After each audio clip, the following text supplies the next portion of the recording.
তৃষ্ণার্ত অবস্থায় এক রোজাদার নারীকে পানি না দিয়ে জোরপূর্বক প্রস্রাব পান করানো এবং পিটিয়ে হত্যার প্রধান অভিযুক্ত এখন বীরের বেশে মুক্ত। ভারতের বিহারের মধুবনী জেলায় পৈশাচিক কায়দায় রোশন খাতুনকে হত্যার মূল কারিগর মাগনু সিং জামিন পাওয়ার পর তাকে দেয়া রাজকীয় সংবর্ধনা সভ্য সমাজের বিবেককে দংশন করেছে। ঘটনার শুরু গত 25 ফেব্রুয়ারি।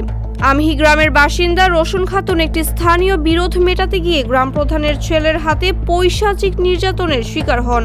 জীবন অবাক না করলে কে করবে? 28% মিল্ক ফ্যাটের অবাক করার সাথে ফ্রেশ মিল্ক পাউডার। জীবন অবাক করুক প্রতিদিন।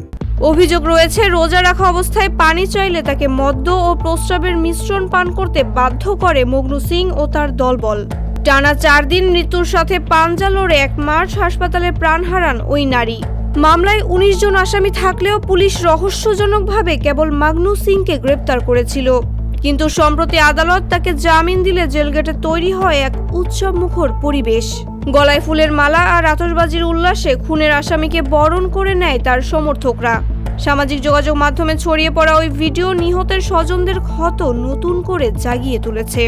বিচার ব্যবস্থার ওপর আস্থা হারিয়ে নিহতের পরিবার এখন কেবল হাহাকার করছে।